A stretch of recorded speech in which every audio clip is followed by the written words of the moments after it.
수고와 기도로 하나님께서는 반드시 자녀들을 더 크고 존귀하게 쓰실 줄로 믿습니다. 아멘. 오늘 이 시간은 요한복음 19장의 말씀으로 어떤 부모로 살 것인가 라는 제목으로 함께 말씀을 나누고자 합니다. 어머니의 또 다른 이름은 혹시 뭔지 아세요? 어머니의 또 다른 이름은 사랑. 네, 엄마이기도 하지만 네, 사랑이라고 합니다. 사랑. 네. 오늘은 주로 엄마에 대해서 얘기를 좀 많이 나눌 텐데요. 아빠들은 양해하고 들으시기를 바랍니다. 1945년에 일본 히로시마에 원자 폭탄이 떨어졌습니다. 역사적 사실을 이렇게 저도 살펴보니까 히로시마에만 해도 수만 명의 조선인이 살고 있었다고 해요. 그러니까 일본 전역이 거의 미국의 대공습으로 1차, 2차, 3차에 걸쳐 거의 일본의 전 국토가 다 폭탄으로 뒤덮였을 때 그때 엄청 많은 우리 조선, 우리 민족이 죽었다고 합니다. 근데 그때 이 전쟁을 끝내는 1945년도 한 3월이었던가요? 그때 히로시마에 원자 폭탄이 떨어졌을 때 누나 장정자 씨와 동생 장훈 씨가 어머니와 함께 집에 있었습니다.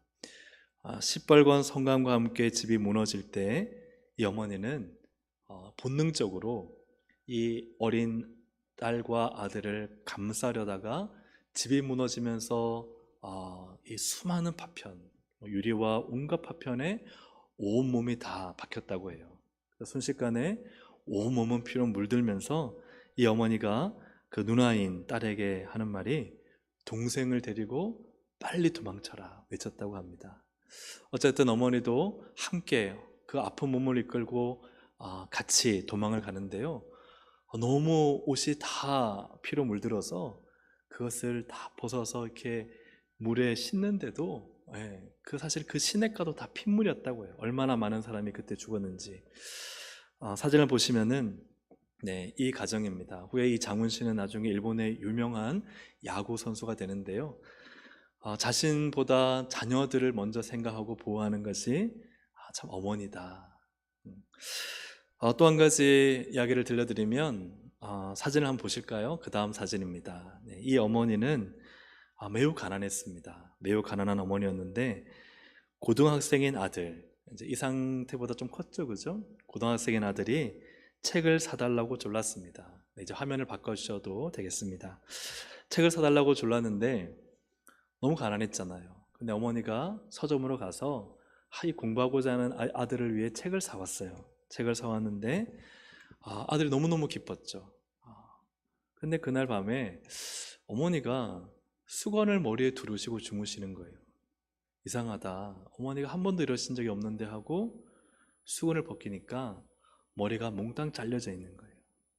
그래서 어머니는 자기의 머리를 잘라 이 아들이 원하는 책을 사주었던 것입니다. 이 아들은 밤새도록 통곡했고 그리고 열심히 공부해 훌륭한 목사님이 되셨는데 우리가 다 잘 아시는 김진홍 목사님, 그 어머님의 이야기입니다. 어머니가 없는 사람은 여기에 한 분도 계시지 않을 것입니다. 비록 돌아가셨다 하지만 어머니가 계시죠. 또 돌아가셨지만 사실은 우리 마음속에 어머니가 살아 계십니다. 저도 저희 어머니를 생각해 보면 늘 자신보다 저를 먼저 생각하시는 것 같아요. 요즘 교회 일 많지 않냐? 오지 마라.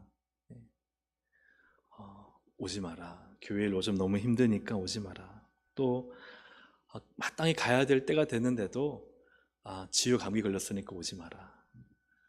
근데 사실 속마음은 오기를 바라는 거예요. 가면요, 오지 마라 했던 어머니가 그렇게 좋아하실 줄 없어요. 오지 마라 했던 그 분이 아니신 것 같아요. 그런데도 그렇게 말씀하셨어도 오면요, 얼마나 환영하고 반기는지. 자신보다 아들을 더 생각하는 어머니의 마음. 근데 아들인 저는 늘 당연한 듯이 어머니의 그러한 배려와 사랑을 이기적으로 누리고 있는 아들이 아닌가, 그런 생각을 해봅니다. 저희 장모님도 참 마찬가지죠. 저희 장모님도 오늘 아침에 제가 예배 드리기 전에 또 전화를 드렸어요. 잠깐 대화 나누는데 어머니 사랑합니다라고 제가 말하기 전에 사위 사랑해라고 말하시니까 참 어머님의 이 사랑이 참 크다, 그런 생각을 하게 됩니다. 항상 곁에 있기 때문에 귀한 줄 모르고 늘 어머니의 사랑을 잊고 사는, 그래서 자녀는 평생 어머니에게 대역죄인 같고 또 어머니를 생각하면 항상 눈물이 흐르는, 그것이 바로 어머니의 사랑이다라는 생각이 듭니다. 여러분 혹시 어머님이 돌아가셨다면 어떤 어머님이셨습니까? 또 혹시 어머님이 살아계신다면 우리는 죄인이지만 그러나 어머님의 사랑을 조금이라도 갚을 수 있는 그러한 삶이 되기를 주의 이름으로 축복합니다. 오늘 이 본문은요, 예수님의 어머니인 마리아의 이야기입니다. 마리아는 어떤 어머니였을까? 마리아에 대한 이야기를 잠깐 봤는데 어떤 분이 이렇게 이야기하시더라고요. 어떤 목사님이 마리아는 참 황홀한 어머니였지만 참 가혹한 어머니였다. 그 자기에 비해서 예수님 메시아가 태어났으니 천사도 만나고 하나님이 하시는 일들을 봤으니 얼마나 그가 황홀한 그러한 놀라운 일을 경험했는가. 하지만 반면에 그의 인생은 어머니로서는 참 가혹했다, 그런 평가를 내는 것을 봤는데 참 동의가 되었습니다. 오늘 이 예수님의 어머니 마리아를 통해서 우리가 어떤 어머니로 살고 또 아버지라면 어떤 아버지로 살 것인가 하는 것을 함께 나누기를 원합니다. 오늘 어머니 이 마리아를 보면요, 첫째로 마리아는 말씀대로 살며 하나님의 때를 여는 어머니였다 하는 것이죠. 마리아는 말씀대로 살았습니다. 그리고 하나님의 때를 보고 그 때를 여는 어머니 역할을 했다는 거죠. 마리아는 어린 처녀의 몸으로 수태고지를 받는데, 수태고지는 아이를 낳을 것을 알려주는 통보입니다. 그래서 천사가 나타나 누가복음 1장 30절에 천사가 이르되 마리아여 무서워하지 말라, 내가 하나님께 은혜를 입었느니라. 보라, 네가 잉태하여 아들을 낳으리니 그 이름을 누구라? 예수라 하라. 그래서 아이를 낳기도 전에 천사로부터 아이를 낳을 것이라는 소식을 듣습니다. 그런데 이 처녀의 몸으로 아기를 낳는, 아기를 베는 것은 굉장히 사실 무섭고도 두려운 일이죠. 그런데 마리아는 어떻게 받느냐? 1장 38절을 보면 마리아가 이르되 주의 여종이오니 어떻게 해요? 말씀대로 내게 이루어지이다 하매 천사가 떠나가니라. 왜 자신이냐고, 내가 왜 그걸 받아야 되냐고, 혹은 이걸 받을 때 어떤 일이 생기는가, 그것을 두려워하거나 주저하는 것이 아니라 이 마리아는 하나님 말씀하시면 그 말씀을 있는 그대로 받는 여인, 그 어머니가 바로 마리아였습니다. 마리아는 믿음의 여인이었고 하나님의 하실 일들에 순종하는 여인이었다는 것이죠. 이러한 마리아가 이제는 자녀를, 즉 아들을, 즉 예수님을 키우는 가운데 한 번은 아들을 잃어버립니다. 허겁지겁 정신없이 예루살렘으로 들어갔을 때 다행히 찾았어요. 누가복음 2장 48절 49절 우리 같이 한번 읽어보겠습니다. 시작. 그의 부모가 그의 어머니는 이르되 아이야 어찌하여 우리에게 이렇게 하였느냐? 보라 내 아버지와 내가 근심하여 너를 찾았노라. 예수께서 이르시되 어찌하여 나를 찾으셨나이까? 내가 내 아버지 집에 있어야 될 줄을 알지 못하셨나이까? 하시니. 아멘. 이 말씀을 보면요, 예수님은 이미 메시아로서의 자기 정체성이 있었습니다. 몇 살 때요? 12살 때. 왜냐하면 나사렛에 있는 내 집, 아버지의 집을 내 집이라고, 내 아버지의 집이라고 하지 않고 예루살렘 성전에 와서 이 성전 안에서 내 집은 바로 이 성전, 내 아버지의 집이다 라고 이야기를 하는 이 12살 어떻게 본다면 소년인 이 예수님은 메시아로서의 자기 정체성을 이미 가지고 계시다 하는 것이죠. 그럼에도 예수님은 누가복음 2장 51절 그 뒤를 보면요, 예수께서 함께 내려가사 나사렛에 이르러 순종하여 받드시니라. 제 아들로서의 도리를 했다는 것이죠. 그리고는 그 어머니는, 즉 마리아는 이 모든 말을 어떻게 했어요? 마음에 두니라. 마리아를 본다면 마리아는 천사로부터 정말 남자를 경험하지 않았는데 아이를 낳을 뿐만 아니라, 그리고 또 동방박사와 목자들이 와서 절하고 경배해서 메시아임을 알게 되고, 또 천사의 지시를 받아 헤롯 대왕의 칼날을 피해서 살아나고, 그리고 키우는 모든 가정 가운데 이 성전에서 이 아들 예수가 어느 순간 자신을 메시아로서 인식하며, 물론 마리아가 정확히 예수님이 자기 아들이 자신을 메시아로 생각하는지는 알지 못하지만, 그러나 뭔가 다르다 하는 것을 이제 계속 깨닫고, 그러다 보니 지금 이 예수님의 이 말이 뭔가 의미가 있다. 또 하나님이 이 아들 예수를 통해 어떤 일을 하실까 하는 것에 대한 궁금함이 바로 이 마리아에게 있었던 것입니다. 좀 시간이 지나서 이제 예수님이 공생애를 시작하실 텐데요. 예수님의 첫 기적이 뭔지 아시죠? 예, 가나의 혼인잔치에서 물을 포도주로 바꾸는 기적입니다. 근데 이 기적이 누구에 의해 시작되었는가 하는 거예요. 요한복음 2장 3절부터 5절까지를 함께 읽어보겠습니다. 시작. 포도주가 떨어진지라 예수의 어머니가 예수에게 이르되 저들에게 포도주가 없다 하니 예수께서 이르시되 여자여 나와 무슨 상관이 있나이까? 내 때가 아직 이르지 아니하였나이다. 그의 어머니가 하인들에게 이르되 너희에게 무슨 말씀을 하시든지 그대로 하라 하니라. 아멘. 여기서 예수님이 어머니를 향해 여자여 부르는 부분이 있는데요. 이 부분은 뒤편에서 다시 한번 다루도록 하겠고요. 오늘 이 말씀 보면은 이 포도주가 없는 상황에서 예수님의 어머니가 예수님에게 말씀합니다. 포도주가 없다. 뭔가 예수님의 액션을, 뭔가 행동을 기대하고 하는 이야기죠. 그걸 알아차린 예수님은 내가 지금 이 포도주 만드는 것과 이 포도주와 무슨 상관이 있습니까? 라고 이야기하죠. 그러면 사실은 말씀이 내 때가 아직 이르지 않았습니다. 예수님이 생각하실 때는 내 때가 아직 이르지 않았다라고 생각하고 계세요. 그런데 그 다음에 이 어머니가 하는 행동은 무엇인가? 하인들에게 이르되 너에게 무슨 말씀을 하시든지 어떻게 해요? 그대로 하라 하고, 예수님이 거절하시는데도 예수님의 어머님 마리아는 지금 예수님이 하실 일을 준비하고 계시다 하는 것을 보게 됩니다. 어머님 마리아는 예수님을 평범한 아들로 보지 않았습니다. 그리고 예수님을 하나님의 아들이며 메시아이며 여기에 대한 분명한 인식은 혹시 없었을지라도, 그러나 예수님을 특별한 분으로, 또한 하나님의 어떤 특별한 일을 행하시는 분으로 마리아는 분명히 생각하고 있었습니다. 놀랍게도 예수님께서 물을 포도주로 바꾸시며 이제 공생애의 사역의 첫 기적을 여시는데, 근데 이것이 누구로부터 시작되었느냐? 누구로부터요? 예수님 자신으로부터가 아니라 어머니로부터. 어머니가 그 첫 기적의 문을 열었다는 거예요. 사랑하는 여러분, 마리아는요 말씀대로 사는 어머니, 말씀을 있는 그대로 받고 순종하는 어머니였고, 내 아들이지만 그러나 특별하고 영광스러운 황홀한 이 아들의 인생을 보면서요, 하나님께서 뭔가 이 아들을 통해, 예수를 통해 특별한 일을 할 것을 기대하고, 내 때가 아직 되었다 하지 않았지만 그 때를 연 어머니.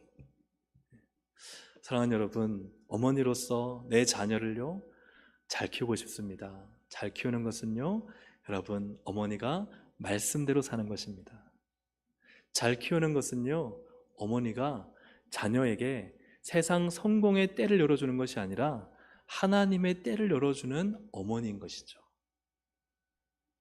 하나님의 은혜와 역사와 기적이 내 자녀의 인생 가운데 나타나도록, 자녀가 어떤 시험에 떨어져서 낙심하고 도전할 힘을 잃었을 때, 그때 자녀를 데리고 기도하러 나오는 거예요. 하나님이 너를 통해 반드시 승리하시고 너를 통해 큰 일을 이루실 것이다. 기도함으로 그의 인생에 하나님의 함께 하시는 기적을 경험하는 삶. 자녀에게 세상 성공의 길을 열어주는 것이 아니라 하나님의 은혜를 통한 믿음의 길, 승리의 길, 기적의 길을 보여주는 어머니. 그런 어머니와 그런 아버지가 되시기를 주님의 이름으로 축복합니다. 또 마리아는 어떤 어머니였을까? 두 번째로 곁을 떠난 아들의 죽음 곁을 지키는 어머니였어요. 같이 한번 읽어보겠습니다. 시작. 곁을 떠난 아들의 죽음 곁을 지키는 어머니. 쉽게 요약한다면요, 예수님은 어머니 곁을 떠납니다. 그런데 그 곁을 끝까지 지키는 분이 누구냐? 어머니라는 사실이죠. 예수님의 친족들은 예수님이 공생애를 시작하자 미쳤다 합니다. 예수가 미쳤다. 여러분, 마가복음 3장 21절에 보면 예수의 친족들이 듣고 그를 붙들러 나오니 이는 그가 어떻다? 미쳤다 하밀러라. 그러니까 예수를 제정신으로 보지 않는 거죠. 그리고 이 뒤에 말씀은 귀신 들렸다고 생각해요. 예수가 귀신 들렸다. 그리고 귀신의 대장인 바알세불이 짚였다. 그러니까 지금 제정신을 한 게 아니라 하나님의 역사도 아니고 누가 하는 거다? 귀신이 하는 거다. 그래서 이러한 이 친족들의 상황 속에서 그때 그 다음에 바로 어떤 일이 일어나느냐? 마가복음 3장 31절에 보면 그때에 지금 이 친족들이 귀신 들렸고 미쳤다, 친족들은 미쳤다 생각하고 이 종교 지도자들은 예수가 귀신 들렸다, 귀신의 대장에 씌었다 이렇게 이야기하고 그때에 누가 옵니까? 예수의 어머니와 동생들이 와서 밖에 서서 사람을 보내어 예수를 부르니 그때에, 이 그때란 말은 미쳤다 하고 또 귀신 들렸다는 그때에 누가 오느냐? 예수의 어머니와 동생들이 예수님을 찾으러 왔는데 예수님이 지금 많은 무리들 속에 갇혀 있으니 만나기 어려운 거예요. 그래서 우리 지금 예수의 어머니와 동생들이 왔으니 예수 좀 만나게 해주십시오. 근데 성경 본문에 왜 예수님을 만나 어떤 이야기를 하려고 했는지는 기록이 안 되어 있습니다. 집으로 데려가려고 했는지, 네가 제정신이냐 그렇게 말하려고 했는지 분명히 그건 아닌 것 같아요. 왜냐하면 어머니는 예수님이 어떤 분인지 알고 있기 때문에. 어떤 말을 했는지는 기록에 나와 있지 않지만 그러나 기록에 나와 있는 분명한 사실은 예수님이 어머니로 인정하지 않는다는 거예요. 여러분, 마가복음 3장 33절부터 35절까지를 함께 읽어봅니다. 시작. 누가 내 어머니이며 내 어머니와 내 동생들을 보라. 누구든지 하나님의 뜻대로 행하는 자가 내 형제요 자매요 어머니이니라. 어머니가 오면요 반가운 마음에 맞아줘야 되잖아요. 어머니가 어떻게 예수님을 잘 보호하고 성장시키고 세웠습니까? 그런데요, 어머니가 왔는데 어머니가 만나러 왔습니다 하는데 예수님이 하시는 말씀이 뭐예요? 누가 내 어머니냐? 누가 내 어머니냐? 누가 내 동생들이냐? 여기에 둘러앉아 있는 여기 있는 이 사람들이 내 어머니와 내 동생들이다. 누구든지 하나님의 뜻대로 행하는 자가 내 형제요 자매요 내 어머니라. 그래서 예수님을 찾아온 어머니를요 문전박대하는 듯한, 그리고 인정하지 않는 그런 모습을 보여주고 있다는 것이죠. 아들이 자신을 어머니로 인정하지 않습니다. 왜냐하면 예수님은 이제 한 어머니의 한 아들이 아니라 이제 온 인류를 정말 구원하실 메시아로 예수님이 사역을 시작하는, 우리가 공생애 그러죠. 공생애. 이 공생애의 사역, 메시아로서의 사역을 하시기 때문에 사실 이제는 한 어머니의 아들로서가 아니라 이제는 하나님 나라 공동체, 예수님을 주인으로 왕으로 모시는 하나님 나라의 공동체를 예수님이 지금 세우시는 거예요. 그래서 이제는 하나님 아버지의 뜻대로 행하는 사람들이 우리 가족이다. 이것을 천명하고 계신 거죠. 예수님은 하나님의 뜻대로 행하는 이들을 가족으로 받아들이시며 새로운 언약 가족 공동체를 주님은 만들고 계십니다. 그러한 상황 가운데 육신의 어머니가 왔을 때 누가 내 어머니냐? 아니다. 내 가족은 바로 이 하나님 말씀에 순종하는 이 사람들이 나의 가족이다 함으로써 메시아 공동체, 하나님 나라를 만들고 계십니다. 이제 마리아의 입장에서 볼 때는 이제 예수님은 더 이상 내 품 안의 자식이 아니에요? 아닌 거예요. 떠나가는 거예요. 내 아들이라고 키웠는데 12살 때 내 집은 예루살렘 성전이라고 말한 다음부터는, 그 다음부터 공생애를 시작하면서 예수님은 더 이상 내 아들이 아닌 거예요. 내 품을 떠나가는, 곁을 떠나간 참 이제 자식이라고 말하기 힘든 메시아로서의 사역을 예수님이 감당하고 계신 것이었습니다. 근데 주변에 마리아의 주변의 친족은요, 걱정하잖아요. 너 아들 미친 거 아니냐, 좀 잘 돌봐라. 그리고 또 주위의 사람들은 웅성거리면서 예수가 귀신 들린 게 아니냐, 이러한 상황 가운데 어머니가 무엇인가를 아들에게 말하려 갔는데 사실은 인정받지 못하고, 그리고 하나님의 뜻대로 행하는 자가 내 어머니라 하는 그러한 이야기를 들을 때 이 마리아의 마음은 어떠했을까? 여러분 어떻겠습니까? 아들 집을 찾아갔는데 아들이요, 문도 안 열어주면서 어머니는 내 어머니가 아닙니다. 그러면 여기 이놈의 자식이 내가 너를 어떻게 키웠는데 엄청난 배신감이 들지 않겠습니까?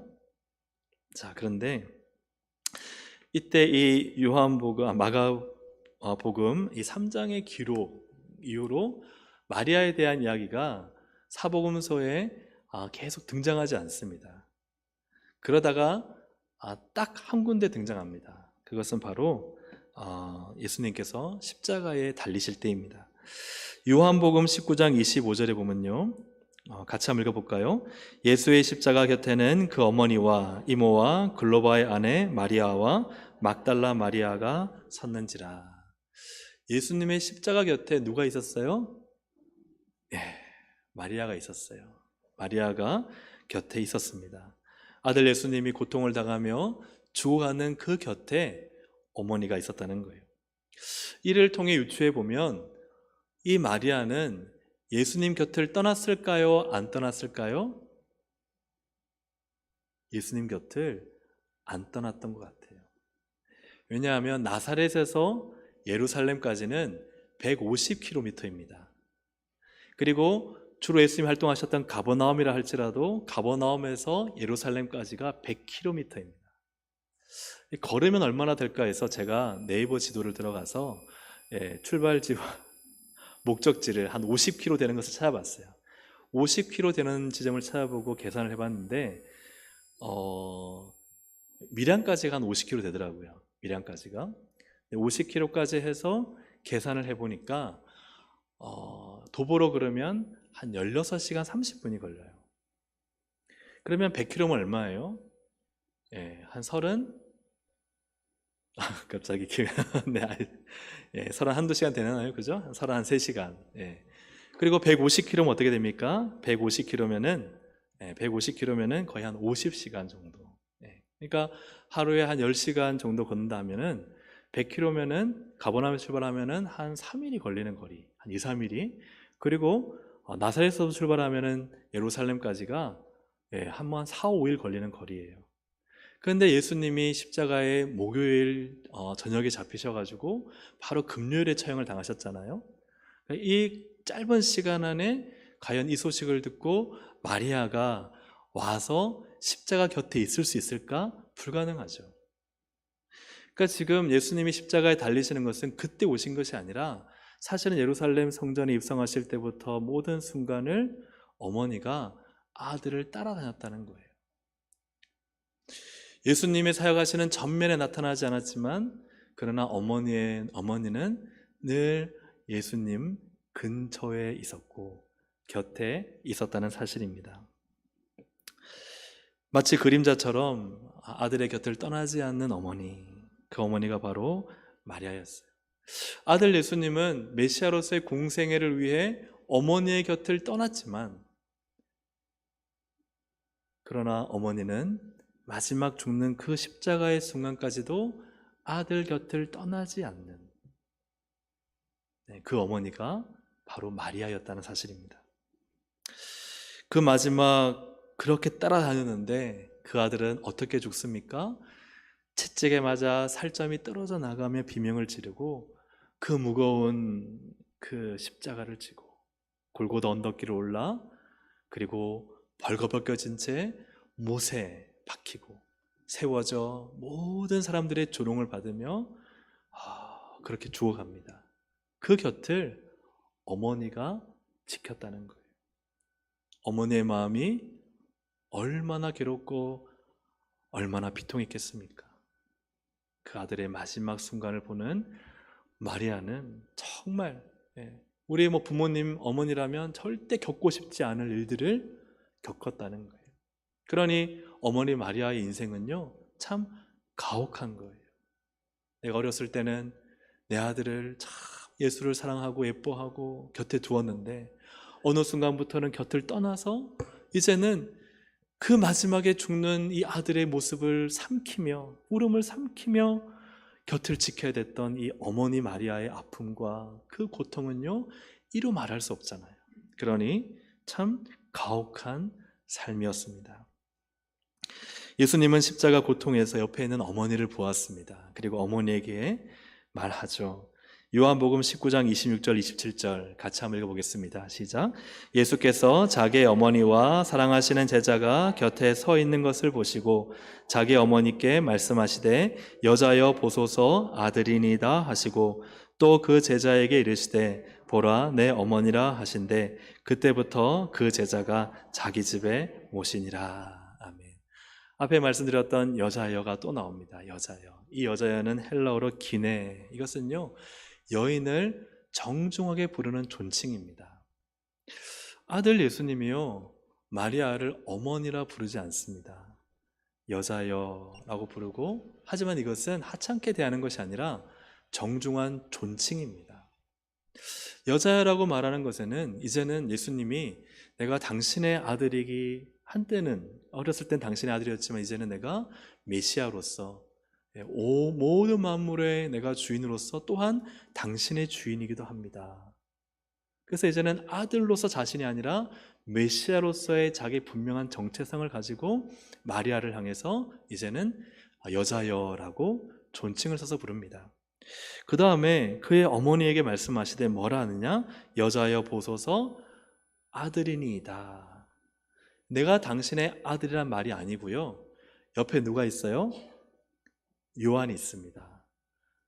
요한을 향해서 당신의 아들은 이제 요한입니다라고 이야기를 해주는 거예요. 왜냐하면 그 다음 절 보시면 또 그 제자에게 이르시되, 말씀을 한번 다시 떼어주실까요? 또 그 제자에게 이르시되 보라 내 어머니라. 여자여 아들입니다. 보라 내 어머니라. 예수님은 메시아와 인자로서 또 구원받은 모든 백성의 주인으로서 하나님 나라의 통치자로서 이 땅에 오셨습니다. 더 이상 마리아에게는 어렸을 때 그 품에 품었던 내 자식, 내 아들이 아닙니다. 이제는 그 아들 같은, 그죠? 사실 아들인 이 예수가 이제 나를 향해서 뭐라 불러요? 여자여라 부르고, 나와 말씀 가운데 있지 않으면 상관이 없다 부르고 이야기하고, 그리고 거리를 두는 그러한 아들인 메시아. 그러나 그럼에도 불구하고 그 곁을 끝까지 지키는 어머니 마리아의 모습을 보게 됩니다. 사랑하는 여러분, 마리아는 아들 예수님이 메시아로서 더 이상 마리아의 아들이 아님을 보여주고 말하고 그렇게 살아갈 때에도 아들의 곁을 떠나지 않는 어머니의 모습을 보여주고 있습니다. 자신을 여자로 존칭을 써서 부르지만 그러나 어머니로 인정하지 않는 듯한 말을 들어도 그럼에도 우리 어머니들은 그 자식 곁을 지키고 그 자식의 마지막 고통에도 함께 아파하는 바로 그분이 어머니다 하는 사실이죠. 자, 이처럼 우리가 마리아를 통해 볼 때 또 마지막으로 마리아는 어떤 어머니였는가? 세 번째입니다. 같이 읽어볼까요? 예수님의 구속사에 참여하며 참여시키는 어머니. 이 마리아에 대한 마지막 기록은요, 사도행전 1장에 나와 있습니다. 사도행전 1장 14절인데요 같이 한번 읽어보겠습니다. 시작. 여자들과 예수의 어머니 마리아와 힘쓰더라. 아멘. 이 예수님이 부활 승천하신 다음에요, 하늘로 올리우시고 이제는 너희들이 내가 분부한 성령이 올 때까지 기도하라 할 때 그때 누가 있었어요? 예수의 어머니 마리아가 있었어요. 그리고 마리아와 예수의 누구들? 아우들이 같이 기도했었어요. 근데 예수님이 승천하시기 전에 이 분부한 것을 누구에게 분부하셨느냐? 사도행전 1장 4절을 보시면 사도와 함께 모이사 누구에게 분부하셨어요? 그들은 누구예요? 사도들에게 분부하신 거예요. 사도들아, 예수님이 12제자죠. 물론 가룟 유다는 이미 죽고 없지만 이 11명의 제자들을 불러 모으셔서 분부하셨어요. 너 예루살렘을 떠나지 말고 내가 말하지 않았느냐? 아버지께서 약속하신 성령을 주시기까지 너희가 여기서 기다려라. 누구에게 하셨다고요? 사도들에게. 예수님은 어머니와 동생들을 이 순간까지도 가까이 하지 않으세요. 사도들을 부르실 때 웬만하면 어머니도 불러서, 그죠? 동생들도 좀 불러서 얘기할 법한데, 왜냐하면 지금 예수와 아우들이 어디에 있어요? 예루살렘에 있어요. 예수님의 부활도 보았고 승천도 보았어요. 그런데도 예수님은 끝까지 어머니 마리아를 부르지 않고요, 아우들도 가까이 하지 않아요. 물론 자신을 보이셨고 그 안에 어떤 내용이 있는지 모르겠지만 성경의 기록상으로는 그렇습니다. 어떻게 본다면 어머니와 아우들은 특별 대우를 받았어요? 못 받았어요? 못 받았어요. 요즘은 뭐 난리 났잖아요. 그죠? 뭐 공직자 세우려고 하면은 뭐 아빠 찬스 얼마나 많아요. 없는 집안이 없는 거예요. 물론 사실인지 아닌지 모르겠지만, 그런데요, 한 가족이면서 예수님은 철저히 사도들을 중심으로 사역하시지 그의 어머니 마리아와 아우들에게 마치 관심이 없는 듯 보입니다. 그럼에도 어머니와 그의 아우들은 기도회까지 참여를 해요. 떠나지 않습니다. 사도들에게 하신 말씀이지만 떠나지 않고 예수님 말씀을 순종하는 자리에 있습니다. 사복음서 보면은 어머니 마리아는 늘 그 예수님의 아우들을 데리고 다녔어요. 요한복음 2장 12절에 보면요, 그 후에 예수께서 그 어머니와 또 누구의 형제들이죠? 예수님의 형제들, 그죠? 예수님의 형제들과 제자들과 함께. 그래서 늘 형제들이 있었어요. 누가복음 8장 19절에도 예수의 어머니와 그 누구들?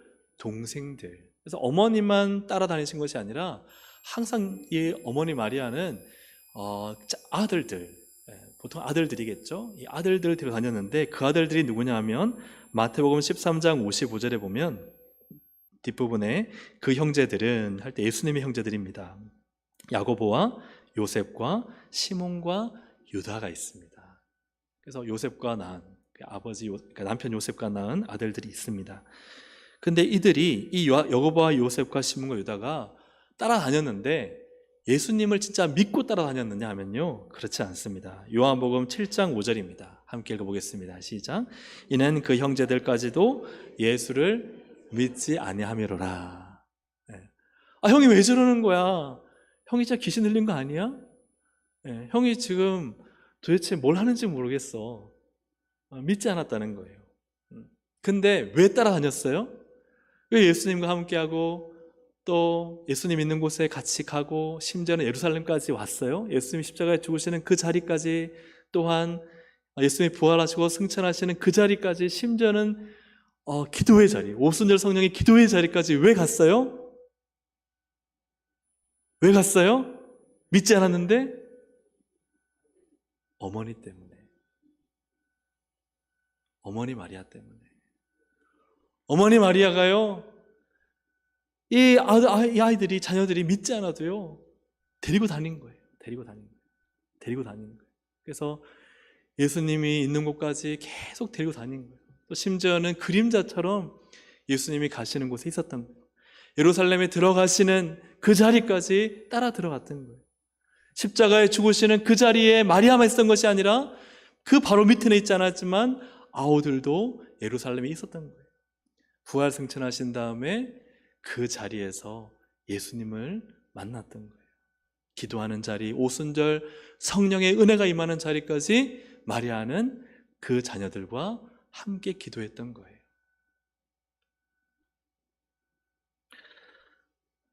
사랑하는 여러분, 여기서 이 마리아의 둘째 아들이자 예수님의 첫 번째 동생인 야고보가요, 기도하다가 성령을 받습니다. 물론 아마 아우들이 다 받았을 거예요. 이때 성령을 받은 야고보는 예루살렘 교회의 큰 기둥이 되고 나중에 예루살렘 교회와 또 이방 교회의 어떤 문제를 해결할 때 야고보가 나서서 이 문제를 해결하는 교회의 지도자로 세워집니다. 그리고 우리가 잘 아는 신약 성경의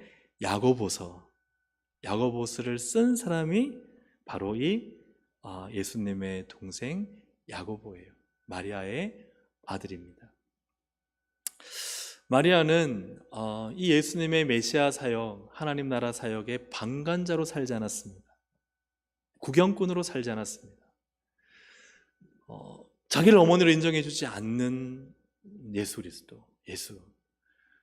그리고 그냥 멀리 서서 그냥 따라만 다녀댔던 예수. 마지막까지도 십자가에서 자기를 어머니라 부르지 않는 예수. 그런데요, 그 예수를 아들로 바라보지 않고 메시아로 믿었습니다.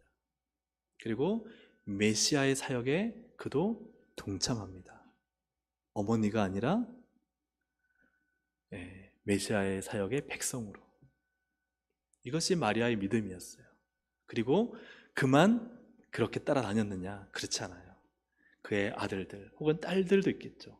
데리고 다니면서 메시아의 사역에, 메시아의 일하심에 보게 하고 믿지 않던 그들을 결국은 오순절 성령 역사로 예수 믿게 하여 야고보 같은 경우에는 예루살렘 교회의 지도자로 세워지는 엄청난 영광과 은혜가 그의 가문 가운데 임하게 된다는 사실이에요. 사랑하는 여러분, 말씀을 정리합니다. 여러분, 남은 생애를 어떤 아버지, 어떤 어머니로 살기를 원하십니까? 우리 오늘 마리아를 살펴봤는데요, 여러분, 말씀대로 살며 신앙의 길, 사명의 길을 자녀에게 열어주는 부모가 되시기를 주님의 이름으로 축복합니다. 그냥 세상의 성공과 돈을 많이 버는 길을 알려주는 부모가 아니라 하나님의 때에 하나님의 일을 하는 하나님의 자녀로 세워가는 그런 부모가 되시길 원합니다.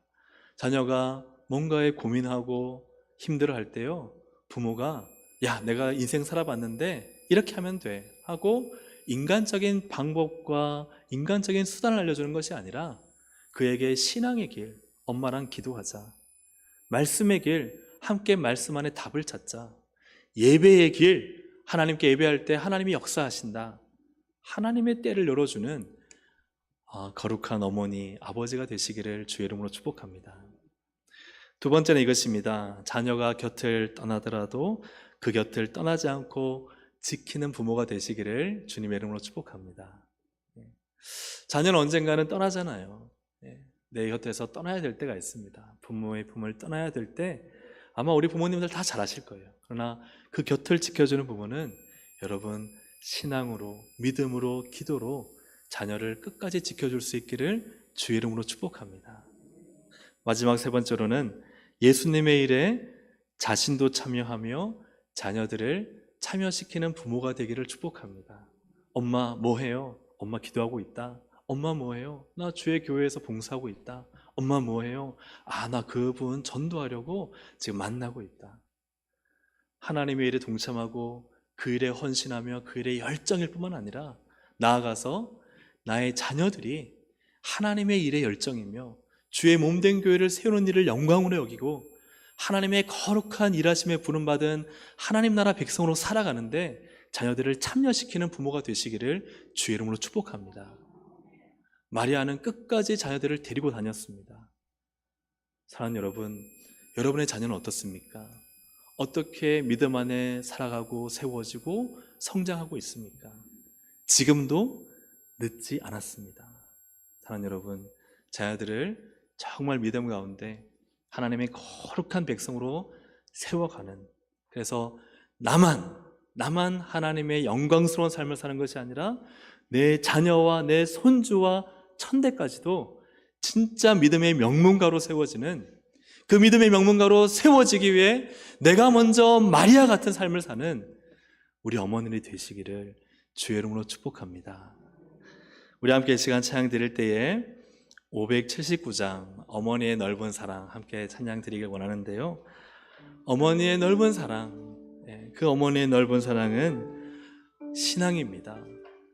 믿음입니다. 기도입니다. 하나님 앞에서 하나님께서 원하시는 대로 살아가는 삶입니다. 그것이 자녀에게 줄 수 있는 최고의 유산입니다.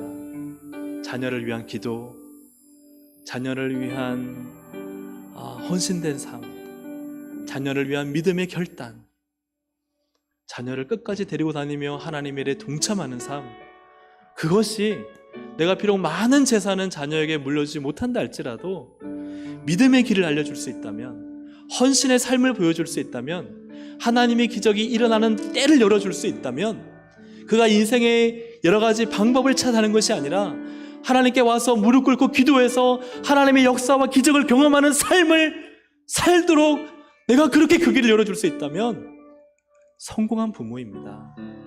최고의 유산을 물려준 부모입니다. 우리 이 시간 그런 어머니, 그런 아버지 되게 하시고, 내 어머니가 그런 분이셨다면 참 감사한 일이죠. 우리 함께 이 찬양 드리시겠습니다.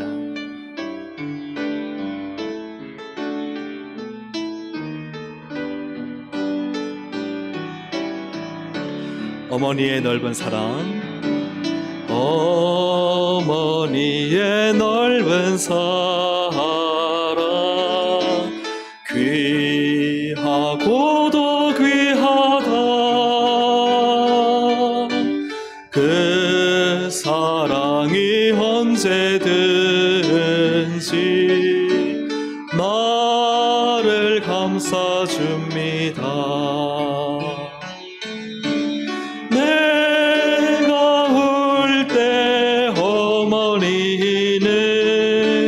주께 기도드리고 내가 기뻐 웃을 때에 찬송 부르십니다. 아침 저녁 읽으시던 어머니의 성경책, 손때 남은 구절마다 모습 본 듯합니다. 믿는 자는 누구든지 영생함을 얻으리.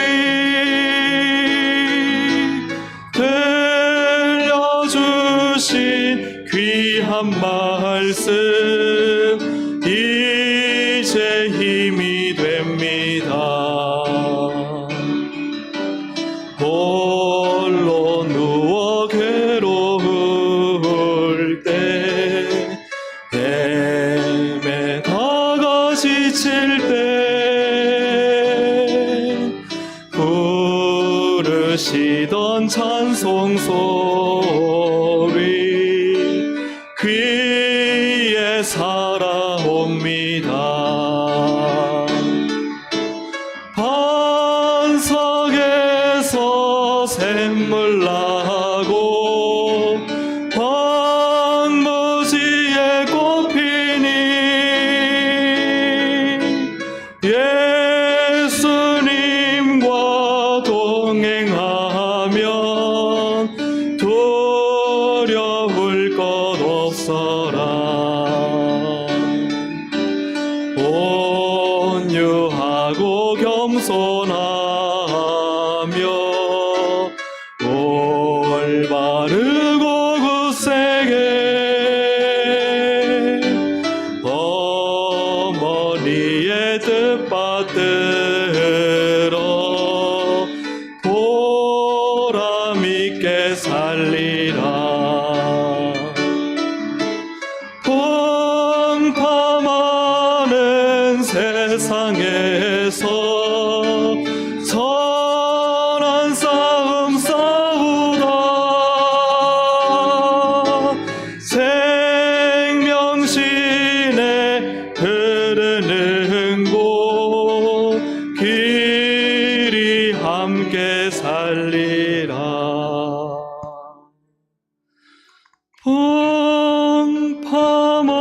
풍파많은 세상에서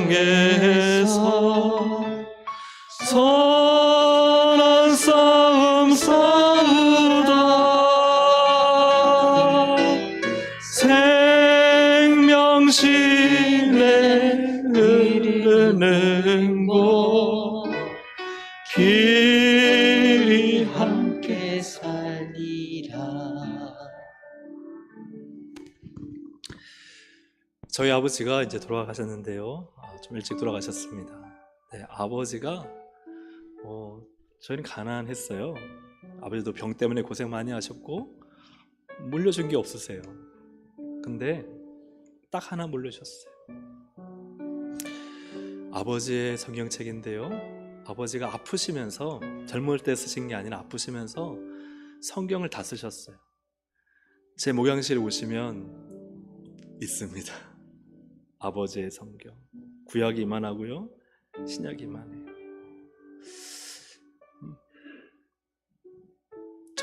젊어서 쓰신 게 아닌데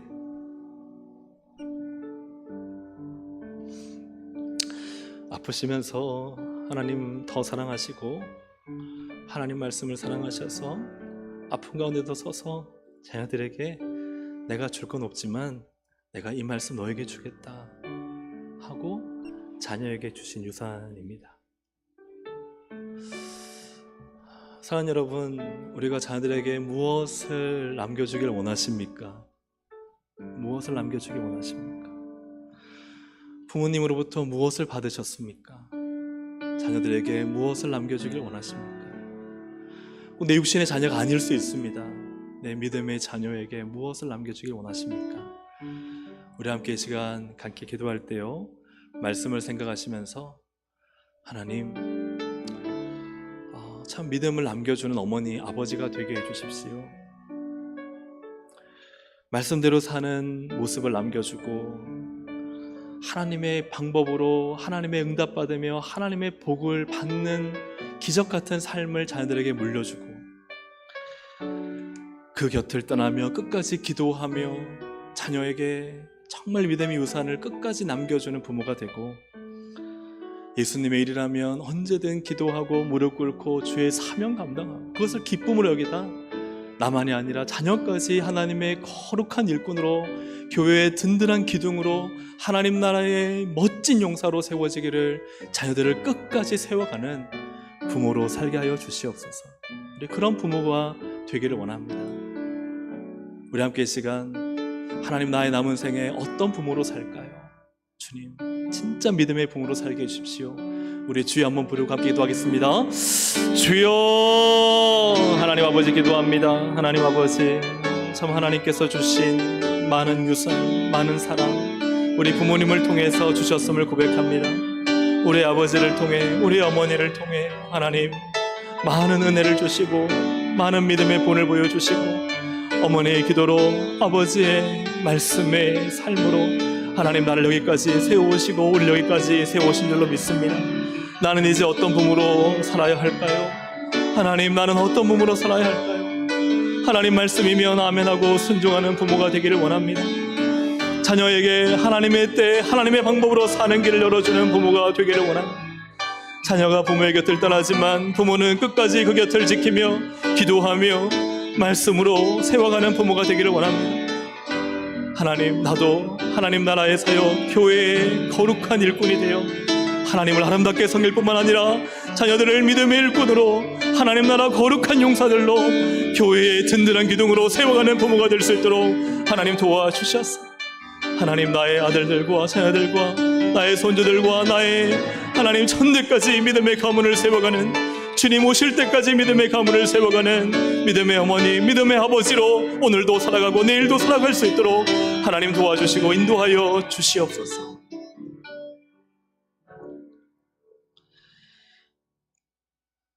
하나님 아버지, 오늘 마리아를 통해 마리아가 어떤 어머니로 살았는지를 보았습니다. 너무나 황홀한 삶이었지만 너무나 가혹한 삶이었습니다.